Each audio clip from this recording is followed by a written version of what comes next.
नमस्कार दोस्तों। आपने परसों वाला वीडियो देखा होगा ना, उसमें क्या था, मैंने थ्रॉटल बॉडी क्लीन कर दी। वैसे देखिए, थ्रॉटल बॉडी क्लीन करने के ऑलरेडी मैंने काफ़ी वीडियोस बनाए, लेकिन परसों वाले का पर्पज़ ये था ना, एक साल बाद गाड़ी के जो भी जिन पार्ट्स की हमको मेंटेनेंस की ज़रूरत होती, उनको कितना मेंटेनेंस की ज़रूरत पड़ती है असल में या नहीं। जैसे थ्रॉटल बॉडी एक साल बाद मैंने करी, ठीक है, मतलब एक नॉर्मल कंडीशन में, ज़्यादा डस्टी वाली एरिया में नहीं जाके नॉर्मल जो होते हैं, ठीक है। बाकी वो सबके अलग अलग कंडीशन हो सकती है। उसके अलावा एक चीज़, अब इसमें और चीज़ें तो हम जब सर्विसिंग कराते हैं सामने आ ही जाती है, ठीक है। जैसे स्पार्क प्लग्स हो गए या फिर रेगुलर ऑयल चेंजेस हो गए, ठीक है, ब्रेक ऑयल टॉप अप या फिर changes, coolant top up changes, ये सारी चीज़ें हो गई। लेकिन एक चीज़ रह जाती है ना, जो मैंने भी खुद से नोटिस करा है कि जिन लोगों को पता नहीं होता, वो लोग ध्यान नहीं देते हैं और उनकी गाड़ी में लॉन्ग टाइम तक वो चीज़ वैसी की वैसी रहती है, और वो रहता है आपकी गाड़ी का पीसीबी वाल्व। ओके, अब क्या करते हैं आज वाले वीडियो में, इसका पीसी वाल्व को चेक करते हैं कि वो स्टक हुआ है या नहीं। बाकी इस पर मैंने डिटेल्ड वीडियो बनाई, इवन मैंने डिसमेंटल करके तक अंदर का उसका एक एक पार्ट तक दिखाया,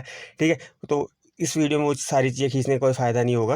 वीडियो में देखेंगे कि पीसीबी वाल्व को कितने टाइम बाद, आपके एक साल बाद या फिर कितने टाइम बाद रेगुलर सर्विस की ज़रूरत पड़ती है या नहीं। और ये अगर स्टक हो जाए ना, तो फिर ये काम करना बंद कर दे, मतलब इसका अटक जाना ही काम करना बंद करना होता है, ठीक है। तो चलिए अब निकालते हैं। पीसी वाल्व खोलने के लिए यहाँ पर सिंपल तरीका, यहाँ पर आप देख रहे हो ना, ये पीसी वाल्व लगा है। किसी गाड़ी में लोहे का भी आता है, उसको तो सॉक उससे खोलना पड़ेगा इस महीने से, बट ये प्लास्टिक वाले हैं, ठीक है। तो इनको आप, और एक चीज़ और है, अभी मैं आपको एक चीज़ क्लियर कर देता हूँ। जिन लोगों को आइडिया नहीं होगा ना, वो सोचेंगे कि अगर उनका ख़राब हो गया तो चेंज करने हैं। देखिए, चेंज कर सकते हो, मार्केट में काफ़ी सस्ता मिल जाता है, तो बट अगर चेंज नहीं करना चाहते हो, अवेलेबल नहीं है, तो कोशिश कीजिए इसी को क्लीन करके रीयूज़ कर ले। अभी मुझे नहीं पता कि अटका हुआ है या नहीं है, जो भी आपके सामने अटका होगा तो भी आपके लिए बढ़िया हो जाएगा। इसको किस तरीके से हमको खोलना है, हम करने लायक बनाना है, और अगर सही होगा तो भी इसको हम रेगुलर मेंटेनेंस के अंदर लाकर इसको हम क्लीन करेंगे। चलिए, तो वीडियो को ज़्यादा लंबा नहीं खींचते हैं और इसको करते हैं रिमूव यहाँ पर से। तो उसको निकालने के लिए सिंपल ये पीछे पाइप से इसको रिमूव करेंगे।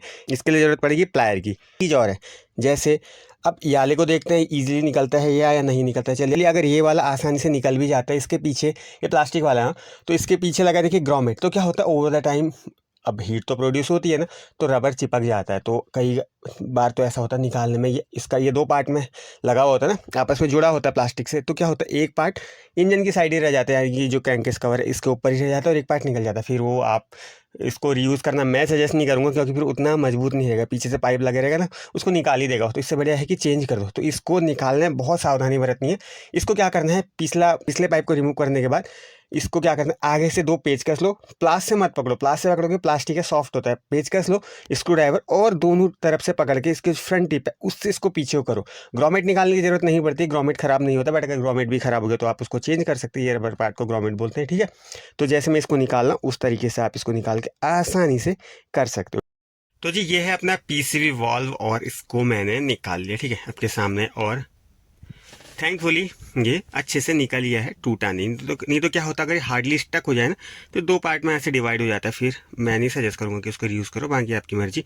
और अगर आप इसके अंदर देख पा रहे हो, तो इस तरीके के कुछ पार्ट्स होते हैं जो मैंने ऑलरेडी आपके साथ शेयर किए हुए एक सेपरेट वीडियो बना के, ठीक है। तो चलिए अब करते हैं इसको चेक करने का तरीका क्या होता है। इसको फूंक नहीं मारनी होती है, ठीक है। इसको किस तरीके से चेक करते हैं मैं बताता हूँ आपको। क्या करना है, इसको इस तरीके से पकड़ना है और इस तरीके से बजाना है। क्या करना है, हिलाना है, ठीक है। तो इसके अंदर आपको अगर आवाज़ सुनाई दे किसी चीज़ की, आप सुनने की कोशिश करना है।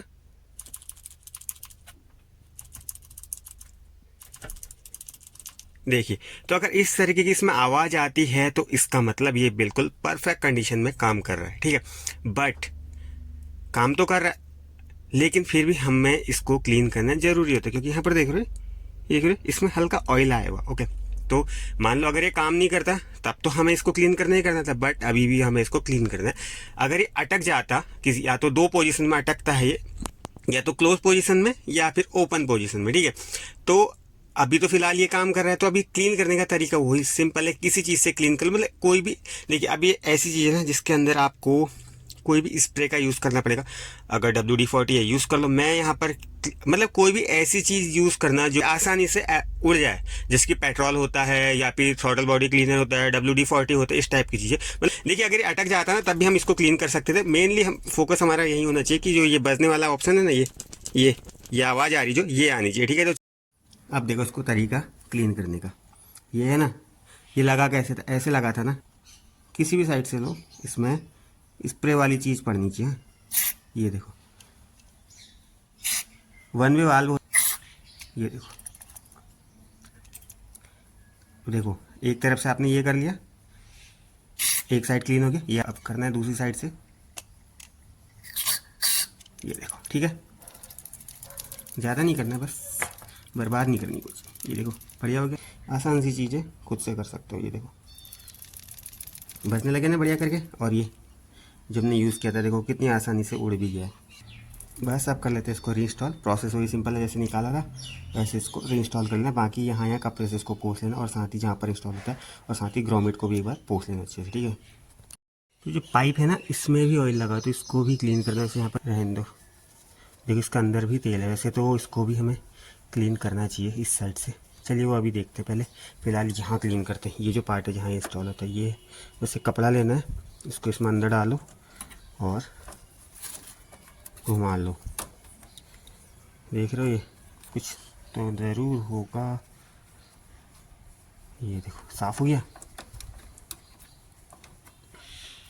अब इस पाइप को यहाँ से रिमूव करके एक बार देखते हैं। इस साइड भी है इसमें ऑयल? नहीं, देखो इस साइड इसमें ऑयल नहीं है, और इस साइड कितना है, इस साइड है, ये देखो। तो इसको भी क्लीन कर लेते हैं। इसको रीइंस्टॉल करने का तरीका देखो, सिंपली सूख गया है ना, बस पोंछ लो कपड़े से साफ़ करके। इसमें जितनी भी डस्ट लगी है ये है ना, ये देखो हो गई डस्ट क्लीन। और ये देखो तो कितना इजीली ये फ्लोट कर रहा है इसके अंदर स्प्रिंग्स, और जो पिस्टन टाइप का होता है, एक सिलेंडर टाइप का होता है। क्लीन हो गया। अब इसको करो इंस्टॉल ऐसे, ये बस हो गया। ऐसे ही होता है और कुछ नहीं होता इसमें। पाइप लगाना है, पाइप को क्लीन करके लगा देता हूँ, ठीक है। हो गया पाइप भी क्लीन, एक ही साइड था इसमें जा रहा है, इस साइड कुछ भी नहीं था। तो इसको भी इंस्टॉल कर लेना है यहाँ पर, इंस्टॉल बढ़िया करके। ये देखो हो गया प्रॉपर इंस्टॉलेशन। ये सिंपली बस इस ग्रोमेट में डालना था और पीछे से ये लॉक लगा लेना, ठीक है। ये हो गया, और ये भी गया, था ना आसान सी चीज़ बड़ी। बस एक चीज़ का ध्यान रखना, अगर ग्रोमेट घिस जाता है ना तो कभी कभी ये बाहर को भी आने लग जाता है, तो कोशिश करना अगर ग्रोमेट पुराना है तो उसको भी रिप्लेस करना है। बहुत सस्ती सी चीज़ है और मिल भी जाती। तो ये सारी चीज़ सिंपली हो गई है, ठीक है। तो देखा आपने, आसान सी चीज़ थी ना। अगर आप भी चाहें तो आप भी आसानी से कर सकते हैं। आसान थी लेकिन काम की थी। मिलते हैं नेक्स्ट वीडियो में किसी और टॉपिक के साथ, तब तक के लिए बाय, टेक केयर।